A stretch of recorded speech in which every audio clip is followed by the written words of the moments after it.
Okay. Feel the train. So Back at it again. recently, rapper ARAB was sentenced to 45 years in prison. Yo, ARAB is a rapper and the co-leader of the original Block Hustlers, which is a rap group, and the government is saying it is also a crime group. There's a lot to talk about today, starting with the fact that they really don't have much on ARAB other than his music. Um, he raps pretty much about what everybody else raps about: drugs, guns, violence, and what it's like to live in North Philly. And a rap group with other rapper Dark Low. A.R. Rab actually featured in Boston to Philly. It's his only movie that he's ever featured in, and the only movie he'll feature in for the next 45 years, unless he wins the appeal that they say they are going to do. What's interesting is the only information that the FBI and the government has against A.R. Rab is his music and the fact that he raps about violence, drugs, and guns. Shikana, what do you think about this? It's a lot of mixed emotions when it comes to rappers rapping about what they go through and the things that they are involved in. And one thing that I've learned about AR Ab is that what he put in his rap is something that it seems like he actually lived out. So I just feel like when it comes to these kind of things, you do have to be careful because you can kind of put yourself on the government's radar. And that's just what comes with the territory. So it does kind of seem like, based off of like videos and things that he has mentioned, that I mean, he could give two F's about, you know, what's going on. And that also is the attitude that is exuded through his music. So it wasn't like it came as a surprise to him. It felt like he knew that this day was probably going to come. I don't know because he's, in court after he was sentenced, he said, "We don't rap about flowers and rainbows. We're gangster rappers and we rap about what we grew up on. So we rap about drug dealing and we rap about the violence." And even in the movie, he doesn't play somebody that paints rainbows. He plays somebody that's a gangster. And in North Philly, especially, I actually have a couple friends who are OBH that are rappers. Shout out to Flacco and Dark Low.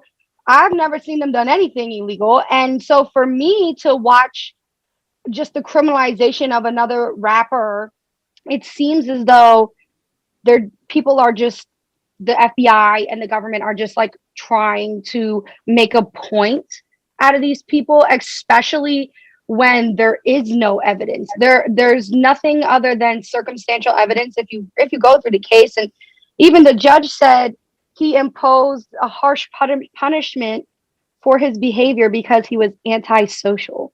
Like literally said that. He didn't say because of what he did or because he didn't kill anyone. They don't have any evidence of him ever passing drugs. They just think he was the leader of a drug gang. And it comes to a point where it's like, when will we stop fighting drugs and fight other things that are more important? Now, don't get me wrong.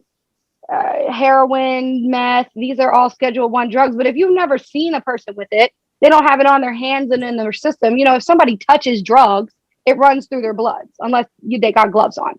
That's how it goes. It goes through your skin. You're cutting up crack or you're touching meth, whatever it is you're doing, it goes in your bloodstream. And so if he didn't test positive, if there's no evidence, I think that this is just another case of the government trying to pin another black man down, another rapper. They only started this once he started popping. He's only ever been in one feature film, which is Boston to Philly.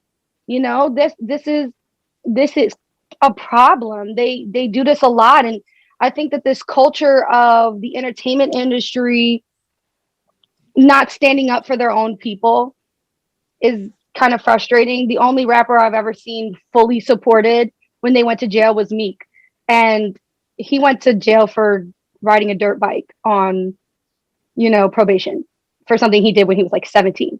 So it's like these instances where they're trying to, even Meek's judge, trying to just make a point out of these rappers to other obviously black men and other rappers that they can have as much influence and power and money, but the system will always get them down. That's how I see it. Alrighty. So thank you, Rosa, for sharing your perspective. And you actually, broadened my horizons. I honestly do not know, or I might not know any songs by AR Ab. I really don't know his history. I did not really, I guess, understand like his big significance as an artist outside of like his feature in Boston to Philly. So now that you've broken that down and it's the government pinning these things on him without any like tangible evidence, yes, I agree with what you're saying. It's not right for these people to be trying to make an example out of anyone, really, just based off of what they're saying or an implication, and they don't have any evidence. So I do agree with that. Ariana, do you have any input? Yeah, I just wanted to say that I find it strange. Like, I personally don't know anything about him either. And I just find it strange that he, there was that one rapper who literally admitted to killing somebody, I think, on a song. I forget what his name was, but he admitted to doing something like that. And, but from what I'm understanding, this man never actually said he was going to do anything specifically. So yeah, Yeah, I'm trying to figure out something too, because I did It's have the a song recent, "Murder on My Mind." Do you know what I'm talking about? a recent that one. conversation By in, Nelly. Yeah. yes, well, that song, but with AR Ab, like I heard that I mean, like, this is just a conversation where I've been around people. They were talking about how he murdered like a grandmother. He would set like kids on fire. He's very vulgar, very violent in his lyrics. So it's just like, are you lying about all of these things in your rap, or are you walking it like you talk it? And I feel like, I could be wrong, correct me if I'm wrong, that these rappers, some of them do not lie about what they're actually out here doing. So if you're saying that you kill grandmas and you set kids on fire, maybe somebody is going to want to look into that, because that is some very violent stuff. So it's just kind of like, when do you draw the line, on kind of like trying to figure out, well, when do you just leave it alone and that's just for the culture and you're talking about your experience? Or, this sounds like you're a part of something that needs to be looked into. So he did beat a murder case in 2005. He was wanted, and he was on a murder case for 2005. And it seems like now, if you go to North Philly and you talk about OBH, you know that they're around Broad and Girard, even higher, Broad and Alany, even higher. That's the area of OBH. And I'm not going to say they're a gang because I've never seen any gang activity. But many people outside of the North Philly area would not go to those neighborhoods. Like 3 years ago, there was an incident where an OBH member locked himself in the house and was fighting against the cops. And the cops were like barricaded outside his house for like 10 hours. I don't know if you guys remember that. But these are things that happen very frequently with OBH, and a lot of guys are arrested from OBH, and they even have concerts at the Red Wine venue, which is in North Philly. That's called the Free the Men concerts. I've actually performed at them before, and they raise money for the books of the guys that are actually in jail. Yeah, the concerts are by donation, so people drop money in the donation jar as you go in, and all that money goes to the books and to the lawyers for the men that are locked up. It's called Free the Men. If you look up the hashtag called Free the Men, that's for the OBH guys.